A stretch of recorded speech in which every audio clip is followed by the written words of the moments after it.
La guerre des langues aura-t-elle lieu en Suisse? Depuis 2004, les cantons se sont engagés à enseigner 2 langues étrangères à l'école primaire, dont une au moins est une langue nationale. Mais certains ont décidé de passer outre et de privilégier l'anglais. Alain Berset, le ministre de l'Intérieur suisse, s'est emparé de cet épineux dossier. Il est avec nous en direct de Locarno. Bonsoir, monsieur le conseiller fédéral. Bonsoir. Alors avant de nous pencher sur ce sujet, rappelons que vous êtes aussi en charge de la culture, d'où votre présence à Locarno pour la 69e édition du plus petit des grands festivals de cinéma. D'ailleurs, vous êtes Piazza Grande, qui est le lieu emblématique du festival de Locarno. La cérémonie d'ouverture, c'était hier soir, vous étiez présent. Quelle est la singularité de ce festival ?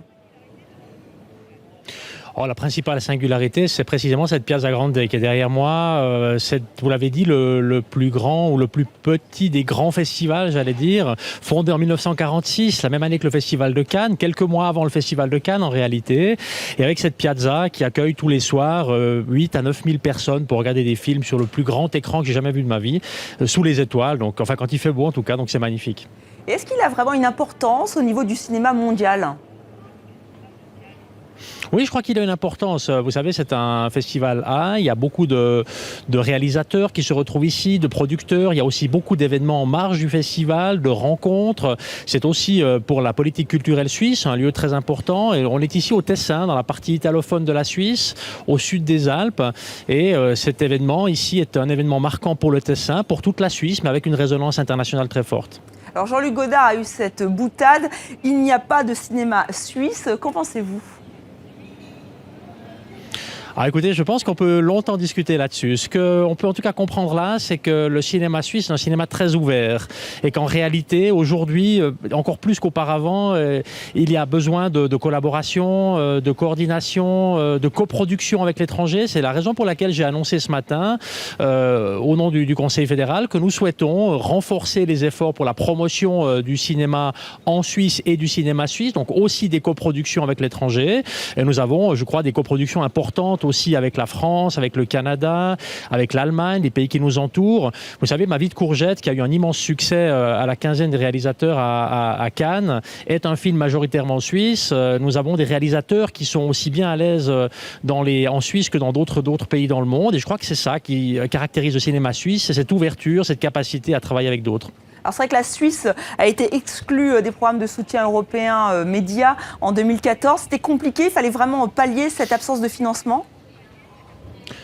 Ah, ça rend les choses plus compliquées, oui, ça c'est moins qu'on puisse dire, ça rend les choses plus compliquées. C'est devenu surtout plus difficile pour les réalisateurs de participer au réseau, d'avoir les contacts, de travailler avec d'autres. Nous avons pu prendre en Suisse même des mesures de compensation, mais nous souhaitons, si c'est possible, naturellement réintégrer le programme média assez rapidement. Je crois qu'un pays comme la Suisse, avec 4 langues nationales, avec des régions linguistiques tournées vers l'Italie, vers la France, vers l'Allemagne et l'Autriche, avec des langues différentes, nous avons besoin évidemment de ces collaborations vers l'extérieur. Et dans ce sens-là, le programme média de l'Union européenne, pour nous, est important et nous souhaitons pouvoir le réintégrer. Alors, on va parler justement de ce côté multilinguisme en Suisse, mais juste un mot de la sécurité. Vous savez, en France, des festivals ont été annulés à cause des derniers événements. Même à Genève, ce week-end, il y a eu des mesures de sécurité qui ont été prises. Elles ont été renforcées pour les fêtes de Genève. Est-ce que c'est le cas à Locarno ? Oui, je crois que ça a été renforcé partout. Je crois qu'il faut pouvoir tenir compte de la situation réelle, de la réalité. Et c'est vrai qu'il y a un peu plus de sécurité que les années passées. Je crois que c'est simplement adapté à la situation actuelle. Alors maintenant, nous allons donc en venir à ce conflit linguistique explosif. Je cite le journal Le Temps, donc voilà, le quotidien suisse. Que se passe-t-il ? Les Suisses alémaniques veulent lâcher le français ? L'apprentissage du français ?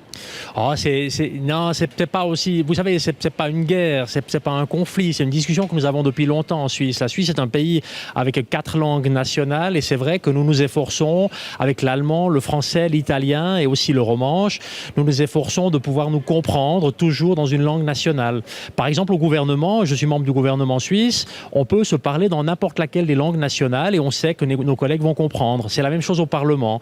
Et ce modèle suisse en matière linguistique linguistique, c'est ce qui fait aussi la cohésion de notre pays. On est toujours très fiers, comme Suisse, vous savez, à l'étranger, de se définir aussi avec le multilinguisme, de dire oui, on se comprend dans nos langues nationales, mais ça présuppose aussi d'investir pour ces langues nationales dans le pays et notamment d'apprendre les langues nationales à l'école. Et ça signifie notamment pour les petits francophones en Suisse romande d'apprendre aussi l'allemand ou l'italien. Ça signifie évidemment pour les germanophones d'apprendre aussi le français ou l'italien. Et c'est vrai que cette discussion aujourd'hui elle est difficile parce que certains cantons mènent maintenant un recul dans l'apprentissage de ces langues nationales et souhaitent privilégier l'anglais, ce qui ne nous paraît pas opportun pour des motifs de cohésion nationale. Alors vous dites difficile, mais il y a quand même certains cantons qui ont décidé de ne plus jouer le jeu. On pense à la Turgovie, Zurich et Lucerne sont sur la même ligne, c'est-à-dire qu'en fait ils privilégieraient l'anglais plutôt que le français et ça vous inquiète? Oui, ça nous inquiète. Ce qui est important pour nous, ce qui est important, c'est que les langues nationales continuent à être enseignées dès l'école primaire. L'école primaire, chez nous, sont les premières années d'école obligatoire. Donc, pour les enfants qui ont moins de 12 ans, qu'on puisse commencer après sa première langue, après sa langue maternelle, avec l'apprentissage d'une deuxième langue nationale, qui sera, je le disais donc, le français, par exemple, pour les germanophones, ou l'allemand pour les francophones. Et la cohésion nationale est évidemment à ce prix. On ne peut pas imaginer en Suisse devoir se mettre à se parler entre nous durablement en anglais ou en espéranto ou que sais-je. Nous avons des langues nationales. Elles font partie de l'identité de notre pays et nous souhaitons rappeler aux cantons, et ils le veulent. Les cantons veulent le faire aussi. L'immense majorité des cantons le réalisent parce que c'est leur tâche.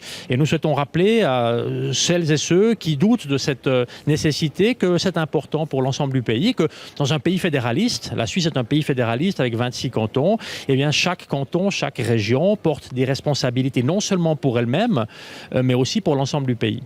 Alors comment vous comptez leur rappeler, justement, vous voulez changer la loi? Qu'est-ce que vous faites?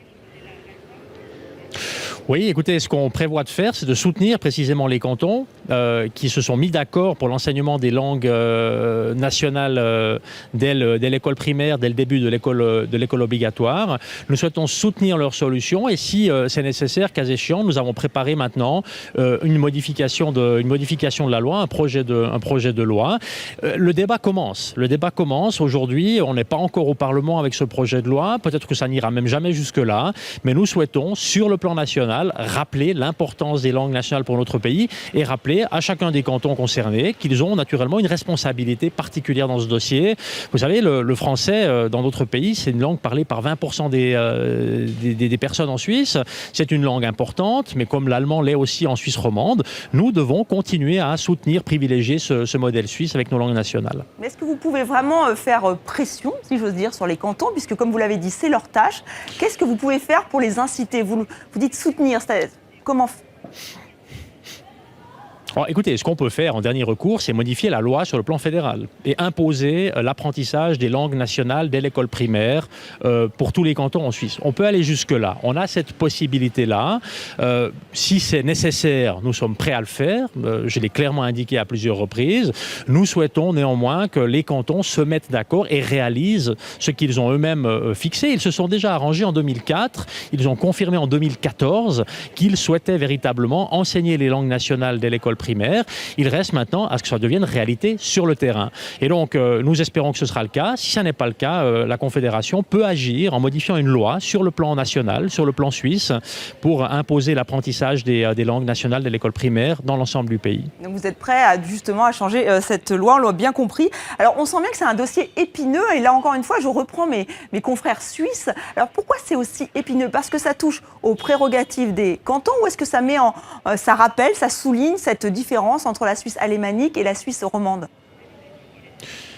Je crois que c'est surtout parce que ça touche aux prérogatives des cantons. Vous savez, les cantons dans notre pays sont responsables pour tout ce qui concerne l'enseignement obligatoire, ils sont responsables aussi pour tout ce qui concerne la police, par exemple. Ils ont des compétences très étendues et très importantes. Et ça leur confère aussi une responsabilité politique à l'égard de l'ensemble du pays, notamment dans le cas de l'enseignement des langues nationales. Et au moment où le niveau national, donc le gouvernement suisse, dit « mais si les cantons ne font pas ce qu'ils ont annoncé, alors nous allons agir, nous allons modifier la loi sur le plan national », évidemment, ça touche des susceptibilités, des sensibilités fédéralistes extrêmement importantes. C'est la raison pour laquelle ce débat est difficile à mener, mais je crois que dans un pays comme la Suisse, qui se définit essentiellement, pas seulement, mais aussi notamment par son multilinguisme, il est extrêmement important qu'on soit capable de mener un débat, même s'il est difficile, de le mener sur le plan national. Et nous sommes prêts à le faire. Et est-ce que ce débat est plus difficile à mener du côté alémanique ou plutôt du côté roman ?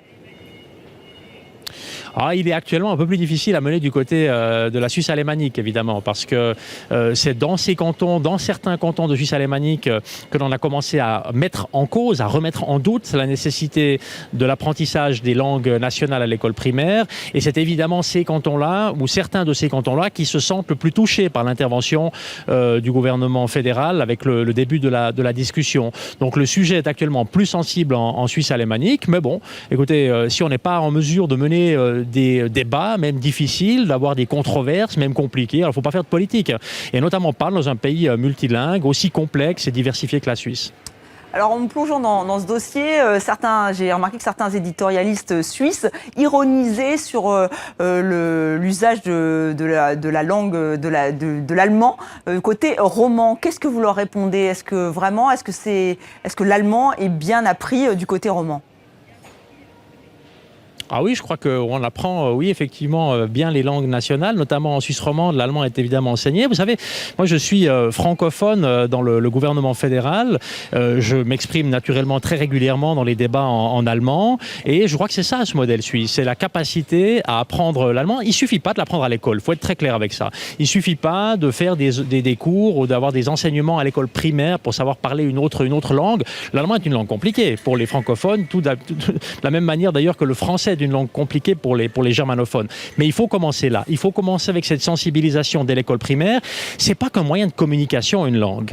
C'est aussi des valeurs. C'est aussi une histoire. C'est aussi un fond de réflexion, une vision du monde. Et en Suisse, eh bien, avec nos 4 langues nationales, ces 4 visions du monde qui sont assez complémentaires se retrouvent dans notre propre identité. Raison pour laquelle il faut apprendre les langues nationales. Mais ensuite, il y a ce qu'on fait à l'école primaire, il y a ce qu'on fait à l'école obligatoire. Et il y a ensuite aussi évidemment le fait de soigner cela, de faire des échanges scolaires dans le pays, ce que nous souhaitons également renforcer à l'avenir. Apprendre à l'école obligatoire, mais ensuite naturellement avoir la possibilité de faire un séjour linguistique dans une autre partie du pays. Et vu que vous êtes à Locarno, ce sera ma dernière question. Et l'italien dans tout ça, il ne faut pas l'oublier ? Ben non, évidemment. C'est pour ça que j'ai parlé toujours des langues nationales. Le problème que nous avons aujourd'hui, c'est qu'on considère trop fortement le débat sous l'angle allemand-français, alors que c'est un débat sur les langues nationales. Et vous avez raison de mentionner l'italien. Nous avons aussi pris des mesures pour renforcer la présence et la force de la langue italienne, qui est une langue nationale suisse dans l'ensemble du pays. Et ça concerne l'ensemble de ces langues nationales. Alors bon, je crois que les Tessinois, vous savez, ici au sud des Alpes, parlent non seulement très bien l'italien, évidemment, c'est leur langue maternelle, mais ils parlent également presque tous très bien l'allemand, très bien le français, et ça montre bien que c'est possible. C'est une question d'investissement, c'est une force que l'on met sur la cohésion nationale, et je crois qu'il faut reconnaître qu'il y a besoin là d'action politique, oui, pour souligner cette importance. Merci Alain Berset d'avoir été le grand témoin de 64 minutes.